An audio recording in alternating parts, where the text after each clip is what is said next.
President Elon Musk, I mean Donald Trump, with the help of Elon Musk, recently wrecked a bipartisan budget bill. And it was kind of a big deal since it was intended to be a stopgap bill and prevent the federal government from shutting down entirely, which seems to be the ultimate goal of this guy. And by the way, did you know what their going rate is to buy the presidency of the United States? Because I didn't. It's apparently $250 million, which is the amount that Elon Musk gave to Super PAC to fund Donald Trump's presidency. And if you don't think this was planned, I want to know what you're taking so that I can also exist on that plane of ignorance with you. Please? Because this man bought out a social media site, Twitter, that was disseminating news in a way that was accessible to everyone because it was free. And then he took that site and he lit it on fire and he dropped it in a dumpster and he flew it out to outer space somewhere. But now he can spend his days on his social media platform he owns, spewing all kinds of hateful garbage that people listen to, including sitting Republicans in Congress and apparently our president.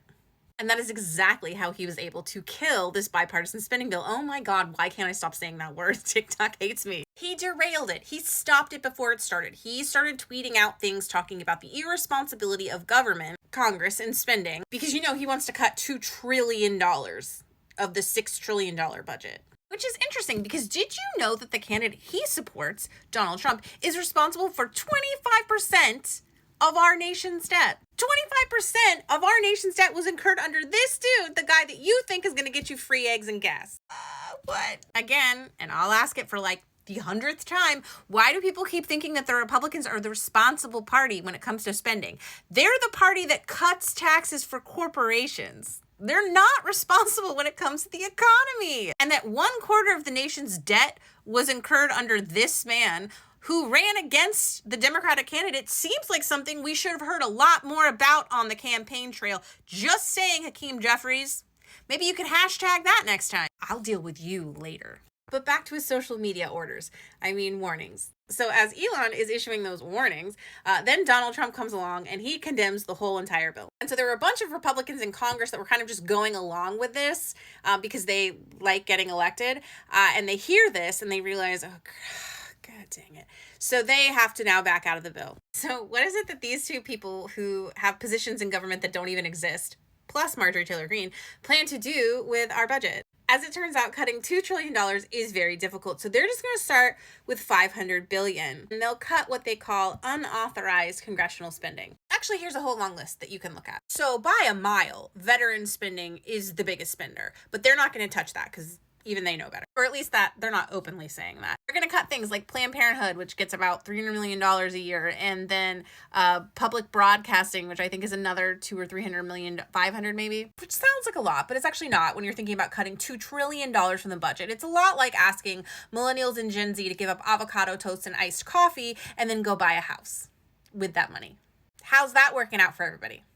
Like to see him send Dave Ramsey into space next. The other thing Musk wants to do is make everybody come back to work 5 days a week. All the federal employees, you have to go back to your office because it's like the most boomer thing you could do. So uncool. I'm just looking straight at his face like he could see me.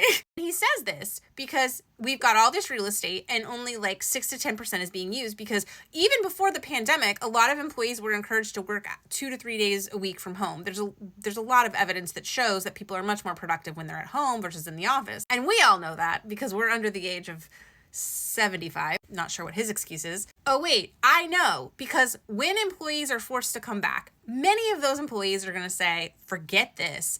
I'm going private sector. I'm going somewhere else. Guess who's counting on that? Guess who wants that to happen? These guys, because they want to privatize everything in the government. They said so in Project 2025. He's trying to look like he's being efficient about solving the government's budget problems, when in reality, he's trying to privatize everything. And he knows if he tries to force everyone back into their offices, he's going to have a mass exodus from a lot of federal employees. But the thing is, a lot of federal employees work for way less than private sector employees do. Some private sector companies can do things more efficiently, but a lot can't. Social service programs need subsidies because they don't make money. For one thing, education. There's no way to make education profitable, although everybody in this country continues to try to run it like it's a business, but it's not, because guess what? It's about educating kids, and that's not something you can even measure in output. Like that's for another day. I can't get into that now. In conclusion, I would call everyone. I would call everyone in Congress and talk to them about why you think this is ridiculous that some dude that makes really ugly cars, by the way, is somehow now running our government. It's weird. It's not okay. Bye.